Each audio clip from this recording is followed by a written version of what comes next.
All right, Ambush, and today we are joined by a multi-instrumentalist, a producer. Some of you may know him as a founding member of the Shilohs. He is bringing it back to the golden age of rock and roll, and some might say he walks like a panther, some might say he sways like a flower, but either way, you can call him Johnny Payne. How's it going today, Johnny? Wow, that was a nice intro, man. It's going very well. Thank you. Well, I'm glad that you appreciate that, and I am very glad that you are having a good day. I'm very excited to dive into this new album, which I believe drops in a few hours. Yeah, I think so. Actually, a friend of mine in London told me it's already out over there. Oh, so there you go. Goodness. All right. So as of the recording of this interview, we are already on the precipice of this coming out into the world. Very exciting. Yeah, man. Ooh. Whereabouts are you these days? I am located in Kamloops, British Columbia. Oh, nice. Right on. Cool. Yes. How about yourself? I'm in Vancouver. Okay, all right, West Coast, not too far, a couple of hours, and maybe a couple broken highways in between. That's right. Well, thankfully, those are getting worked on, things are being brought together, and thankfully, we still have technology to be able to have conversations like this, and I am very excited to be diving behind this new album, King of Cups, with you here today, and from what I can see, it's actually been quite the process, quite the timeline to actually getting this album out into the world. Our first taste of the album came with the single Man in the Mist of January 2020. So when exactly did King of Cups begin to take shape for you there? I'm realizing now as you ask me this that like these are going to be tough questions that I'm going to have to answer in the next while because I don't really remember because man, it was a long time ago and so much has happened, in the world and in everyone's lives, probably, I'm sure, in their heads and everything. So I don't know. I guess 2019 we recorded it. I probably wrote it and sort of arranged it in 2019, earlier in the year, I would imagine. And I remember sort of feeling the crunch to record it. This is sort of the funny part because we had this goal of getting it out in 2019, in the fall or something. I needed to put out something new that year. So I remember really, really crunching to write all the songs and come up with all the arrangements right down to the wire. And then I could only book 5 days at the studio to record it. And so like it was just this whirlwind revolving door of musicians and trying to get it all done. And then amazingly it was all for naught because it came out 3 years later or wherever the hell it is now. You know what I mean? Could have taken all the time in the world with it. Hurry, just to wait up, right? Yeah, but it's all right. Hey, it's perfectly all right. It gave you a little bit of time to maybe enjoy some other things, maybe take a little more time to actually put things together. Because as you said, it had been pretty hectic. I mean, 5 days, those were probably some pretty late days too, between everything, I'm guessing.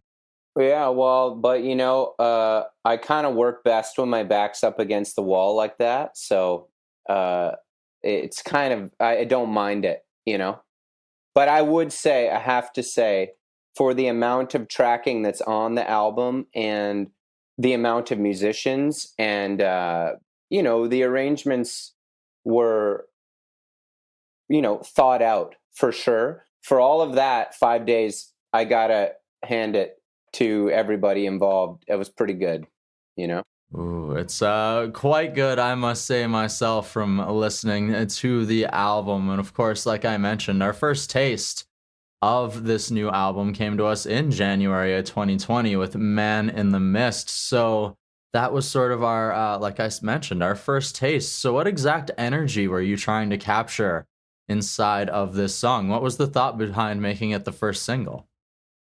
I think that I thought it was a lot of fun. The EP that I made before, Johnny, had a lot of piano ballads, mellow stuff. And I think I really wanted to make like a fun poppy, like, sort of like tropical poppy record that you could, tap your toe to a little bit more than the other one. And Man in the Mist was kind of at that time one of my favorite ones on the record, and I thought it came out really well, like exactly how I had envisioned it would in my head. It was of all the tracks on the record, it was the one that I was like, that's exactly how I wanted it to sound. So I think, yeah, we just thought it'd be a fun first single. And then it came out at a really like not fun time. Yes, right before everything closed, February, there was a lot of wondering, and then March, we all found out. So, of course, with the music industry, with a lot of the world, we were all forced to adapt. So, Yeah. right away, was that the thought, was just push back the album and sort of wait to find out what's happening with the world, or where was that all at? It was, yeah, it was one of those things that I thought that the record was, like I say, I had a really, really hot live band at the time, and they were great, and they played on the record, and we really thought that the live show was going to be a big part of it. And when there weren't any live shows, I just thought, well, let's just wait till we can play some shows to support it, because it's not really going to do it justice to just kind of release it, in my mind. And of course, I didn't know that was going to keep getting pushed back and pushed back and pushed back. And I just thought by the time the summer came and there was a lot of things, there was just so much going on in the world and in the news, and, from the pandemic to Black Lives Matter to everything. And I just didn't really think anybody really needed to hear like my songs, and like, you know what I mean? I was just, I thought it'd be all right to wait until the world was a little more open to just like a kind of casual pop record coming out again. Absolutely, for sure. And of course, with 2021, there did come a little bit more of a ramp up to get there. But I do want to touch on a little bit of a piece that was in between there, because you started a little bit of a live review on Instagram Live, sort of a platform there, IGTV, with Live from the Sweaty Palms Hotel. So what was the idea, sort of just doing this? Was this just something fun that came up to your mind? Was this just a way to pass the time? Yeah, that was what do you say about, I don't know, idle hands or something. There's an old saying there. But I basically, everything hit. I was in California when the pandemic really sort of dropped, I guess is what you say. Like they canceled. I got off the plane at LAX. I was supposed to play a bunch of shows in LA, and then within an hour of landing there, all the shows got canceled except for one. And I was supposed to be there for a week. And long story short, I flew back the next morning and went straight to my apartment and basically stayed there for a year or whatever it was. But and within a few days, my girlfriend Alex, who's an incredibly talented videographer and artist in her own right, we were like, we got to do something in here. I had recording equipment and I had things, and I said, okay, well, maybe I could like play a cover tune and you could film it, and I'll dress up and it'll be kind of funny. And we did one, and then we started talking about it and saying, well, maybe it could be like a TV show, like, and we could pretend like our apartment is like a hotel lounge, and it's like the sweaty palm is like the whole play on the whole. Remember when people thought that hands were the way that you could get sick? Mm-hmm. And so that was the whole joke. And we started doing them, and the episodes are really short. And then, after we did 2 or 3, we started seeing people were watching them and they liked them. And it was kind of what we thought was sort of, it was better than the live stream format that a lot of musicians were doing, like in their sweatpants, like on their couch and stuff. And I was like, well, at least we're like making something that's funny. And so then we just got into writing scripts and getting guests, and we started, before you knew it, we had a little TV show, and it was a whole lot of fun. And then before you knew it, I had a covers record out of the whole thing, because we'd done 12 episodes and that was enough for an album. So there you go. Hey, some cover songs, some tap dancing, and a whole lot of fun. Yeah. Oh, the tap dancing was great. Yeah. It was amazing. My favorite part, but hands down. Yeah, that was great. Yeah. Old lady tickle toes. That's right. Oh my goodness. Amazing. But of course, like we mentioned, from that cover album, we get back into the process. The wheel starts turning again in the world of the King of Cups. Mm-hmm. So our latest single for this album actually came to us in November with Someday. So of course, I would love to know once again, what exactly went into this track? What was the energy? What was the feeling behind it? I mean, it's a big song in the canon of my songwriting career, I guess. I worked on it for a long time, I think. I remember writing it in 2 or 3 different ways, different lyrics, and trying to crack it, And then it finally came when I thought about the idea of someday, like that word being the turnaround and being the, the basic idea behind the song, that, it's just sort of something that it could be anything, just something that you're always kind of holding on to, that you think might happen or might not. But, I guess it's like hope or something, But yeah, I don't know. It was just like I wanted to have one ballad on the record, because I had kind of a, dare I say, not a hit, but like people seem to like this one I did called Lazy Love.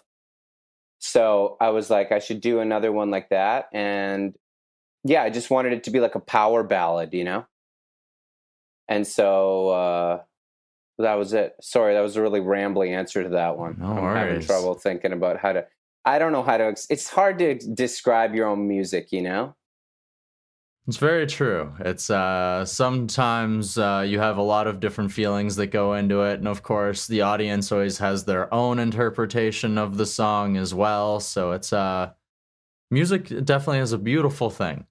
Yeah, I mean, it rings true for me because, like, quite frankly, I'm a very, very lucky person to even be able to make records and play shows and have a label release my stuff and do everything. But I guess no matter what level of success you're at, you're always kind of thinking, well, maybe someday I'll, be able to play at the Hollywood Bowl or whatever it might be. And if it was me 15 years ago, it was maybe someday I'll get to make a record, or whatever it is. But so it's kind of just, it can apply to anyone and anything at any time in their life, right? Like that's all it is. Absolutely. But it's also kind of bullshit, right? The idea of someday is sort of like, that's why I say, like, I don't believe in you, because it's kind of like, you may as well not sit around wishing for something more, and you should just enjoy what you have. And I have trouble with that. So there you go. Why can't someday be today, right? Well, sure. There you go. Love it. Love it. And of course, like we mentioned earlier, the album is coming out in a few hours in a couple places in the world, is already out. So after waiting 2 to 3 years now for this exact moment, what is that feeling of finally having these new songs out into the world? I guess it feels great to have them finally coming out, but it's a little bit anticlimactic because they've been like on the shelf for so long, Like I've been working on a lot of new music already, right? So it's kind of hard for me when not hard, but it's like when you're working on a bunch of new stuff, you got to put your head into it, right? Into the new stuff. So it's kind of like I'm stoked the record's coming out, but it's not like I just made it 3 months ago and now it's coming out and I can't, you know what I mean? It's like it's a bit funny too. You already have your foot dipped into the other pool of water waiting to jump on in, right? But at the same time, I posted a couple things, clips with like songs from the record that people haven't heard, the public, and I've already sent the record to so many friends and stuff like that, and I just noticed people commenting like, "Oh, this sounds great" or something like that, and it's funny to realize, oh yeah, like there's lots of people who haven't heard this record because of course I sent it to all my friends and family and stuff like that like years ago. So yes, in that way it's very exciting. Yes, having a whole new wave of people to find and introduce themselves to this album. Maybe some new people introduce themselves into the world of Johnny Payne. Either way, it's exciting. So, yeah. But also the future. The future also holds beautiful things too, right? Yeah, you just hope people listen to it. That's all. That's about all you can hope for these days. Very, very true indeed. So, of course, like you mentioned, you're already working on new songs. We're already here into 2022, and of course, we are talking about a new album coming out. But of course, I have to ask, what does the rest of this new year? What does the future hold for Johnny Payne? Well, I'll make a new record at some point soon. I've been writing a lot of songs, and that's one thing. I've also been doing a lot more producing for other people. And I did a record for a band called Ponytails from Vancouver that turned out really well, and then also 2 EPs for the guitarist in the band, who he goes by T Barber, and those sounded great. And then I produced a record for a guy in LA named Sam Blasucci, who is in a band called Mapache, who are wonderful. Everybody's going to be hearing about them soon, I think. But yeah, the record I did with Sam is very, very special too. So there's a lot of stuff coming out that I produced this year, I guess is what I'm going to say as well. Awesome. All right. All right. So a lot of projects are coming to life this year then. Yeah. I mean, you as one would think. We never can tell these days. Very true. Very true. We were all hoping that live music would return. I know you did have a couple of live shows in there, but of course I did. It's become a little difficult, so I have to ask, you probably got to play some of those new songs in front of some crowds. So what was the reception like live to some of these new tracks? Great, man. Just great. I only did it in LA, but I have a live band there that backs me up, and we did a show and it was awesome. And then I did a solo show too, and it was great. And I'm planning to go out in March again and do a couple of shows in New York and a couple in London, and maybe something else, I don't know. And then there'll hopefully be more touring this year too. But yeah, the reception's been great. We've been playing a lot of the songs live. Like before the pandemic, we'd done some of them live already, here in Vancouver, and it was a lot of fun. We had a 9-piece band, the Margarita Machine. Sax, 2 backup singers, congas, sax player, piano, guitars, bass, drum. It was just wild, really fun. Like you mentioned, you had a lot of different musicians coming in and out of the studio, and there's a lot of different sounds captured inside of this album, inside of your live show too. So it's to bring that to the stage, it's a lot of energy, but it's probably a whole lot of fun as well. Yeah, it is a lot, quite a bit of work, but it's tons of fun if you can get it dialed in and do it, for sure. Yeah, and of course, I have had a ton of fun here with today's conversation. I have one last question for you, Johnny. You ready Sure. for it? Yep, I'm ready. All right. So, of course, we've talked about this 2 to 3 year process of getting this album, this new album out into the world, King of Cups, now that it's finally getting out there. I want to know, what exactly has this time, this process, how has it helped you to grow as a person, or what has it taught you about yourself? That's a tough one, Colton. Um, I think it's taught me that I operate a lot better, or I think that my sort of modus operandum is like when things are happening and I can be social and be around people is kind of when I'm working and when I'm buzzing and creating a lot. And so maybe I took that a bit for granted before. And it's definitely now that I've even been able to just get a little bit of a dose of people again and working the odd project with music and with other musicians, I'm really, soaking it up. And yeah, I just moving forward, I'm really going to enjoy anytime you get to be on stage or you get to sing for a crowd or you get to be in a studio with people, you get to do that because it's something that definitely just seemed too easy before. And now you're like, when it can be taken away from you so quickly, um, it makes you appreciate it all that much more. Absolutely. I've learned a lot of other things about myself too, but we'd probably need like a longer show if you want to get into that kind of psychotherapy session sort of 4 hour stuff. version. Let's go. I mean, I kind of like how you keep doing the countdown, like the record's out in 6 hours. So maybe we could do like a New Year's Eve Times Square thing and just keep talking for 6 hours, CNN style, like the same thing about like the album until it drops. All right, so in 3.5 hours on the East Coast, the album drops. Yeah, and we bring in people for like analysis on the album and stuff like that, and then eventually, when it comes out, then we could talk about it again. All right, so here's Johnny Payne's mother going behind the track, Cali Easy, so we can, just what did you find about this track? What was your thoughts on the first listen? Well, it's my son, so I always love what he makes. Yeah, exactly. It'd be perfect. Yeah. And then here's Dave Grohl for some analysis. Just for some random reason. We just had him around. Just because he'll do anything, He heard there was a countdown and he wanted to party, so here's Dave Grohl.